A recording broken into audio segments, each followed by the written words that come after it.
Nairobi okubanga atereera plastic eri okubanga ekola kyo. Abantu abadde bajja mugoberera story eno nja kubasaasira wamu nti nga kitalo ky'omwana waffe.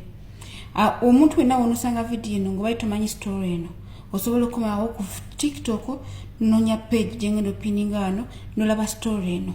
Omwana afe ono olunaku lwajjo yafudde. Kalino kuno kuyiga baganda bange ffenna abali ku kyeyo.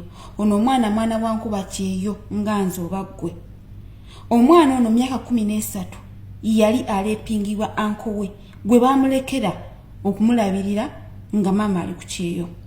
Kitegeeza ki eri gwe maama nti abaana baffe bano tuyina okufuba okulaba nga tubalondoola nnyo kuba ono omwana yennyini ate yeekubira endulu nti bannange gye bandeka bandeepinga ate nga takoma kumuleepinga buleepinzi wabula nga amuyita n'emabega.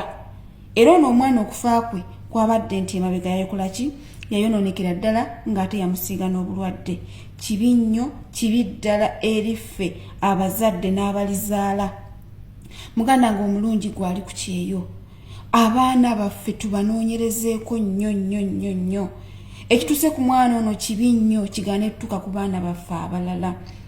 Omwana yatuuse okufa nga anko yakimutusizaako. Weewaawo anko naye yasibwa ekyo we kiri. Naye ekyebuuzibwa nti singa twesuleyo gwa nagamba baana bameka abakyayinza okutufaako mu nfanga ey'omwana ono. Omwana muto myaka 13 n'abeera ng'alina okufa mu mbeera bweti. Kibi nnyo kibi ddala. N'ekirala muganda yange gwali ku kyeyo olina omwana ofuba okulaba ng'omwana wadala ali myaka gino bwo omuwulizaako okusinga ku abamwina bye bagamba ogezaawo kuyimirira n'omuwolerezaako onoonyereza nnyo okutegeera ddala bye baŋŋamba byebyo kubanga abantu abaali balina omwana ono baali bagamba omwana yalaluka abuuka n'abalenzi bamubizeewa maama kumba ate nga anko yennyini yalina byakola eri omwana. Nkiddamu nti anko ali mukomera musibe.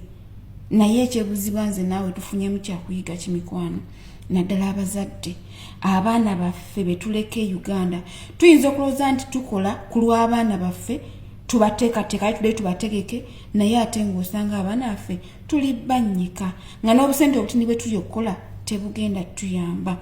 Osobola okujja ku TikTok nononya program nononya omuntu ono nononya page eno nolaba statement yonna yabadde n'emboozi ono omwana yatufuddeko olunaku lwajjo ng'atwalibwa e Nairobi okulongoosebwa atereere.